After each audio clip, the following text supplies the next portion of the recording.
What's up, guys? Thank you so much for clicking on the video. I really do appreciate it if you took the time to watch this. I'm honestly just gonna jump right into it. I'm not really gonna waste any time with anything. So you clicked on this video because you wanna learn how to improvise, and I'm gonna teach you just the basics of how to improvise, what it actually is, what you need to know before going into improvising, and how to start improvising. First thing is, what even is improvising? It's just when you come up with a melody or a harmony or something, you come up with music off of the top of your head, pretty much. The next thing is what you need to know before you start improvising. You need to learn at least the basics of music theory. You got to learn how chords work with a key signature, and it's a lot easier than it looks. Start with your major and minor triads, and I guess diminish, but start with your triads in a key signature, and that's going to really just help you out a lot. You should actually know phrasing, or you should have a concept of what phrasing is. Phrasing is just how to structure your melodies in a certain way where it sounds more like a back and forth question and answer type thing. So it's just a more structured way to develop a melody. And it's really, really simple. I can make another video on that, or there's a ton of videos on phrasing too. So look into phrasing first, because that's gonna help you out create rhythms and make your playing a little bit less mindless and more structured. So over here I have my beautifully artistically drawn Venn diagram. I think that's what it's called. I don't know what it's called. A diagram. I have three things in this diagram. First thing you're gonna need to know in order to start improvising is melody. You gotta understand what melody is. Melody is just the use of single notes in order to play a musical statement, right? So for instance, everybody knows all of these melodies, right?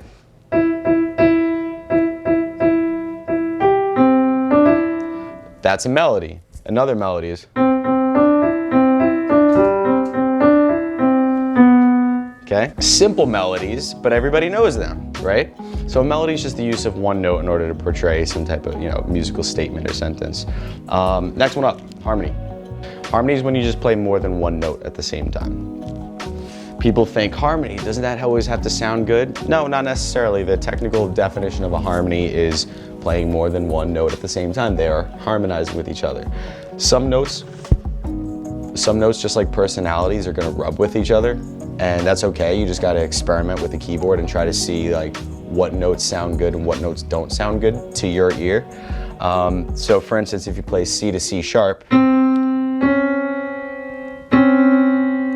that's a minor second interval. It's very, very close together. They're like two similar personalities that are just way too close. Usually they don't end up getting along, but sometimes they can sound really good in the right musical context.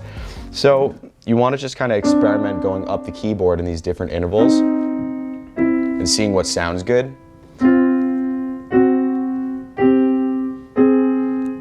Because every one of them has its own personality and they all interact with each other a little bit differently. So harmony, when you play more than one note at the same time. You can harmonize two notes, you can harmonize three, you can harmonize four, you can harmonize five.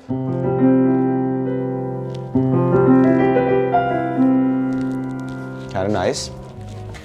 As you start getting more, as you start playing more notes within a harmony, you start getting more complex chord voicings, right? So it's easy just to start with your triads, and it's probably the best place to start because they're simple chords and you only have 7 of them in a key signature. The third one, which is rhythm, really, really easy. I don't really need to go into that, but it's just playing in time. You don't ever want to play off time because then you're gonna sound like shit. It's not gonna sound good. Exhibit A.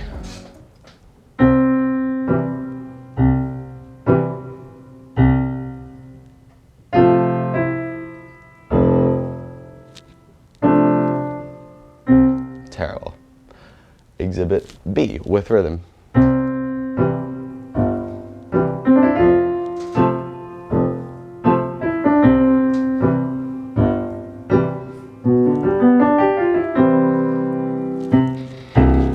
Just better, it sounds so much better when you're playing in rhythm, okay? In order to improvise, you're pretty much combining all of these things together, more or less. So a good way to start is picking one chord. Let's take your tonic chord or your root chord, right? Let's take your tonic chord. So your tonic chord in the key of C would be C major. So why don't you just start by playing a C major chord in your left hand. Just nice and steady.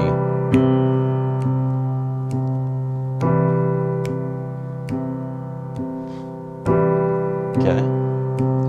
And then, now that you have your harmony, you're going to add a melody on top of it. So with your right hand, you could start playing something in the upper register of the piano in the treble clef.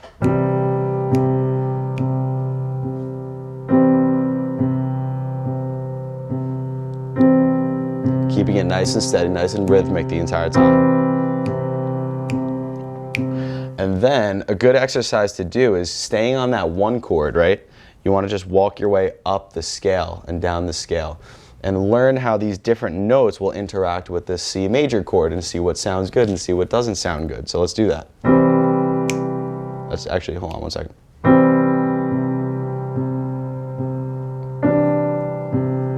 Okay, not bad. That sounds nice. E sounds good with it. How about F? Not bad, rubs a little.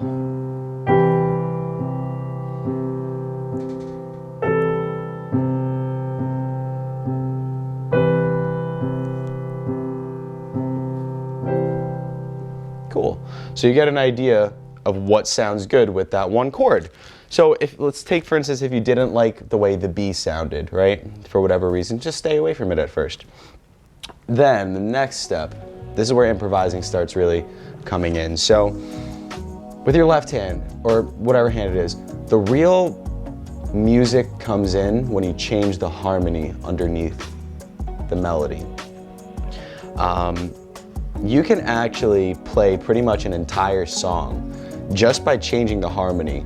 For instance, in my case, it would be with, let's do that again, I just burped. For instance, the real magic kind of comes in when you change the harmony under the melody that you're playing. And a melody doesn't have to be anything too crazy. I'm literally just gonna play a C note over and over and over again. But when you change the harmony in your left hand, in my case it would be my left hand, when you change the harmony, you get a totally different sound because now you're using a totally different arrangement of chords, different notes, and they're all gonna act differently with each other. You can actually play an entire song by playing the same exact melody in your right hand, the same note even, but just changing the harmony underneath it.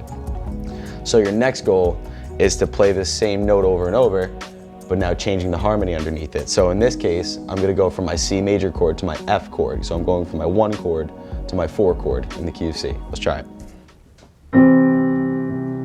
Every 4 beats. See that? Back to 1.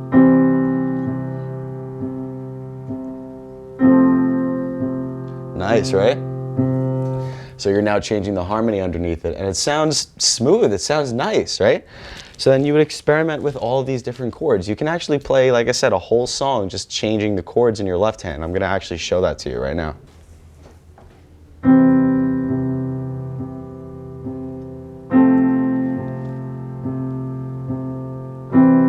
Always playing in rhythm.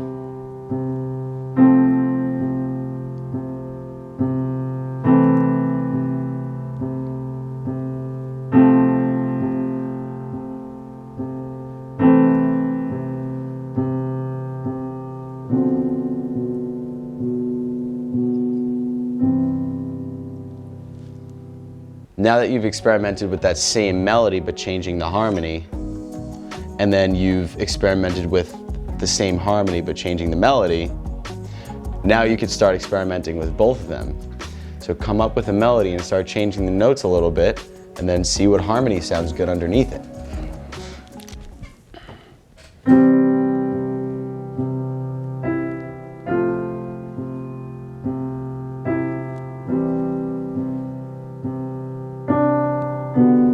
Changing the harmony every 4 beats.